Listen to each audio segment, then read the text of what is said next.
Sairam, everybody. I want to start by thanking all of you and Satya Valor and Satya Sai Baba for this opportunity to share with your center. I know that this time is a very difficult time.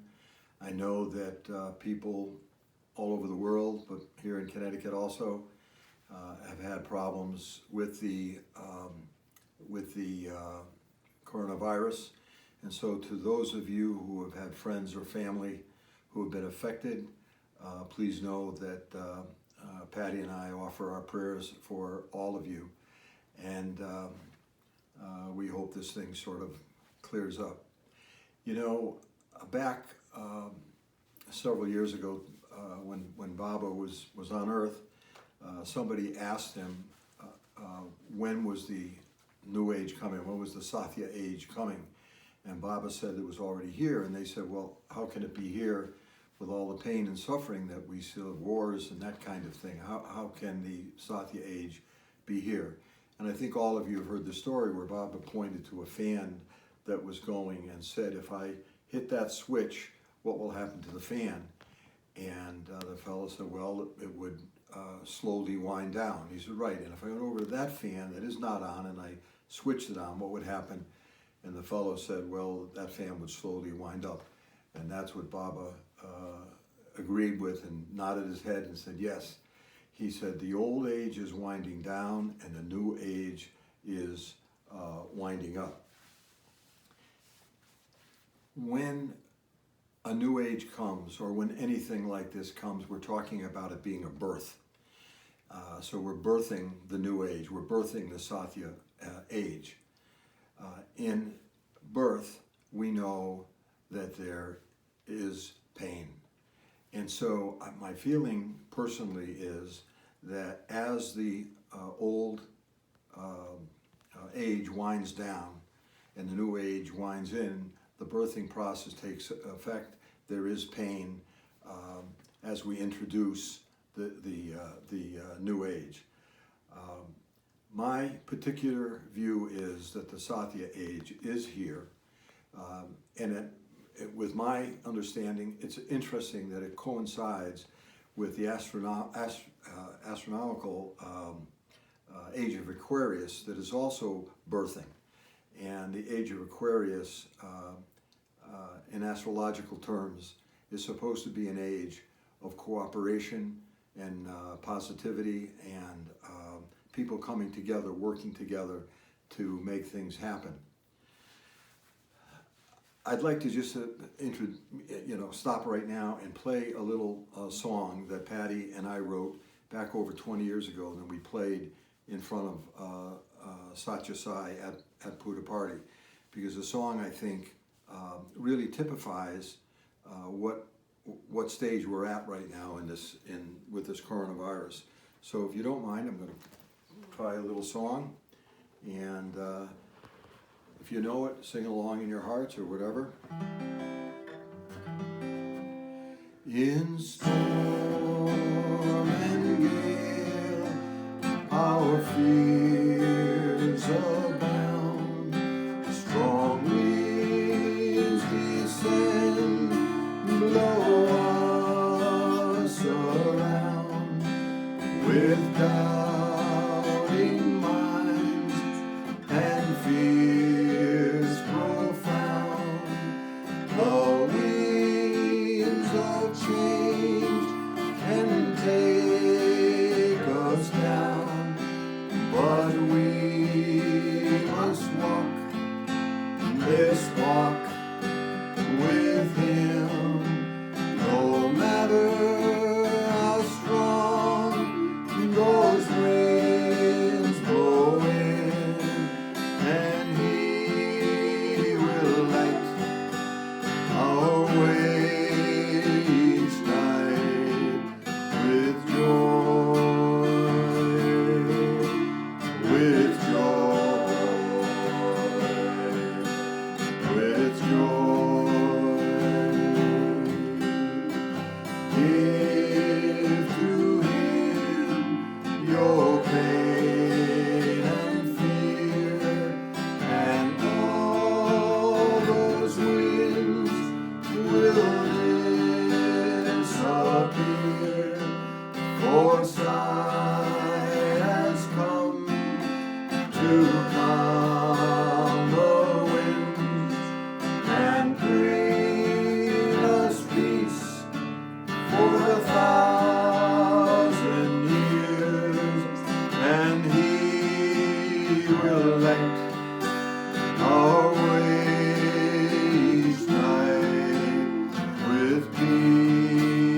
storm abates, and in the stillness Swami waits.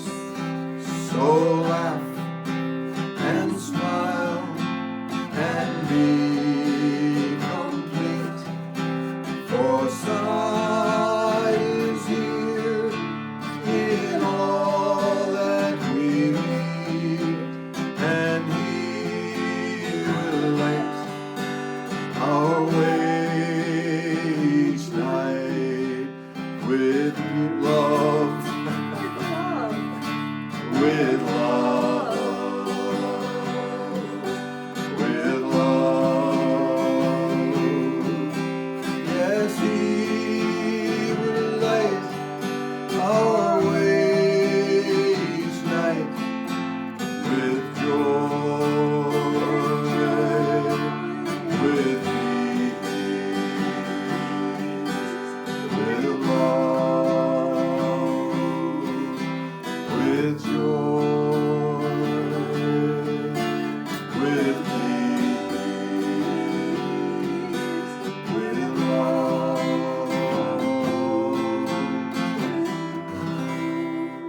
Sairam.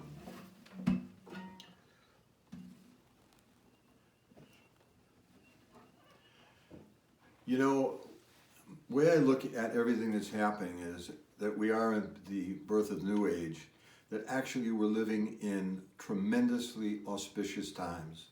Think about this.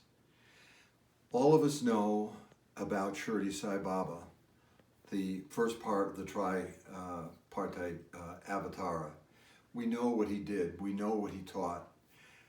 We have seen, most of us seen, many of us have been to Puttaparthi or to some of the other places that Sai traveled, and we were able to actually see, have darshan of the avatar of the age. We've actually been able to touch his feet. We've actually heard his words. The joy that that has brought to so many millions should not be stopped at this point. In other words, that joy is actually expanding. The third part of the avatar is on its way, Prema Sai. Prema Sai may be here already, and maybe this coronavirus is like the last gasp of the old age as Prema Sai begins to affect the changes in the world that he is meant to bring along. So I want to emphasize that's where I like to concentrate, that I'm positive about the future. So I have a couple of questions. First of all, what can we do about the virus in the very short term? We can do the things we're asked to do and to do them willingly without fighting against the tide. We can wash our hands. We can keep our hands away from our face. We can do social distancing. We can help where we're asked to help. My granddaughter, because Patty and I are older and we're at a greater risk, my granddaughter has been doing all of the shopping for us. So those are the kinds of things that we can do to face this particular time with the coronavirus. But the next question is, what can we do? What can we do locked in our homes, not being able to even meet in a Sai center? What can we do to help bring on the new age? What can we do to make sure that the Satya age is happening? Well, I'm going to offer this out to you. It's not important that we worry about the politics of it. It's not important that we watch what is happening throughout the world, the different governments, what they're doing. It is important that we be the change, that we make changes in our life, or continue some of the good things that we've been doing, because those good things are what is going to bring on the new age in our hearts. So I want to share a couple of things that I do. Baba has said often enough that the simplest way to find peace in your heart, to reach that Satya age in your heart, is, in this time, is Namasmarana. So I, at least once or twice a day, repeat Om Satya Sai Baba, which is my guru, my God, my guide. That is the word that the name that I wish to say over and again in Namasmarana. You can take any name, Jesus or whatever, but the point is that Namasmarana should be an important part of what we do, and that's one of the things that I'm doing. I want to share with you what Patty and I have been doing. We've been locked into the house like most of you. So we made a decision that every morning we would get up, have breakfast, and then retire into our living room, and we would read some spiritual writing, something by Baba, something about Baba, something from some of the great yoga teachers, and we would share that reading, and then we would discuss that reading and tell each other what we felt we had learned, from that reading. So we're being focused on spiritual reading. Then when we finish with that, we decide to go into mantra, and we decided on doing 18 Gayatris to begin with. What are the 18 Gayatris for? In my heart, the idea of the Gayatri is, one of the aspects of the Gayatri is protection. So I am praying for my protection, for my wife's protection, for my family's protection, for your protection. The whole concept of using the Gayatri to spread out like a light over the entire world to bring protection and to be a buttress against the spread of this virus to somebody else. So Gayatri for protection. The second thing that we do is a mantra that I have devised for me to make me aware that the divine is in me. So I say Om Satya Sai Baba. I am that divine consciousness that permeates and sustains every cell and atom in this body and mind and intellect and in all bodies, minds, and intellect. So we say that about 3 times. And then we go into the Sai Gayatri, and we're doing this together. So we do the Sai Gayatri for 18 times. And what is the concept of saying the Sai Gayatri?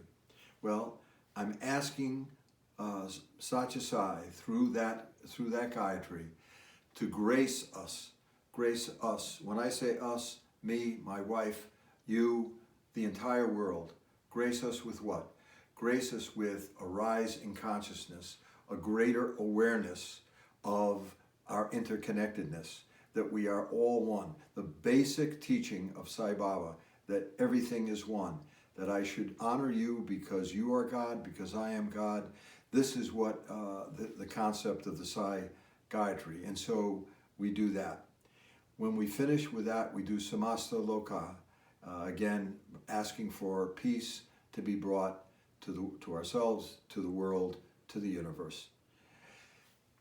When we get done with our mantra, we spend time in meditation, and we pray that everything that we had done preparatory to the meditation goes into a point that brings us quietude in our hearts. When we finish, Patty usually takes a few minutes and writes down some of the things that she got in her meditation, and then we share that. The beauty of all of this is that we're doing this together, and we're doing it for ourselves, for you, and for the world. There's a couple of other things that I want to share with you. I have a neighbor who is a retired minister. He's a retired congregational minister. And he told me something the other day, and back a few weeks ago, and I took it upon myself to do the same thing. I said, Jim, how are you handling it? He said, well, pretty well. He said, I've made up my mind that I've made a list of people that I think, it may be very difficult to be alone. And so I call them every few days just to see how they're doing. Well, with that, I sat down and made a list. In addition to my family, in addition to my children or my grandchildren, I made a list of 37 friends and acquaintances.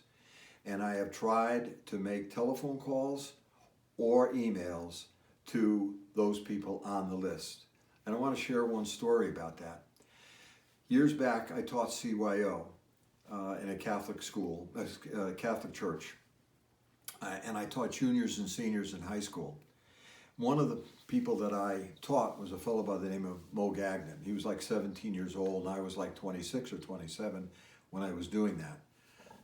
The other day, I got a text from Mo Gagnon out of the blue saying, "Chuck, I'm thinking of you. Are you okay? Is there anything you need?" He was doing to me what I'm trying to do to others on my list, or what Jim is doing with the people he's calling.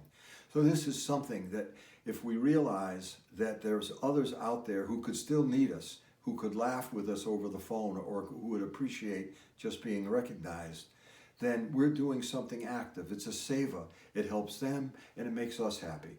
So again, that is something that we're doing. One of the major beliefs in things that I do, and not so much a belief, but things that I do that are just important. I do it whether the coronavirus was here or not. And that is to be aware of the divine consciousness that is Satya Sai Baba, that is Shirdi Sai Baba, and that will be Prema Sai Baba, is here now, and to look and be aware of that energy in my life. And so I look for those synchronistic events that happen.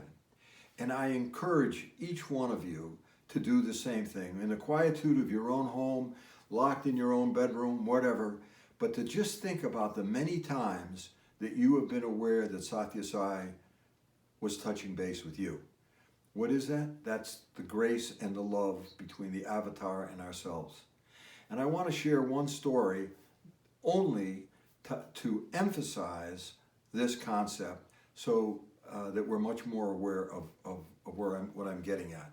Satya Sai Baba does not have to be near you physically for you to get this understanding that he is above us, below us, to the side of us, in front of us, behind us, and in our hearts. So this is the story I want to share with you. This is the story of Morris and Esther. Many years back, Patty and I were following the Sai path.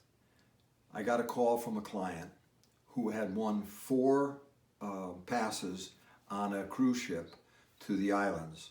He only wanted to use 2 of them for himself and his wife, and he called and he said, "Chuck, would you be interested in buying the other 2 at like half price?" He said, "You get a benefit, I get a benefit. Would you be interested in doing that?"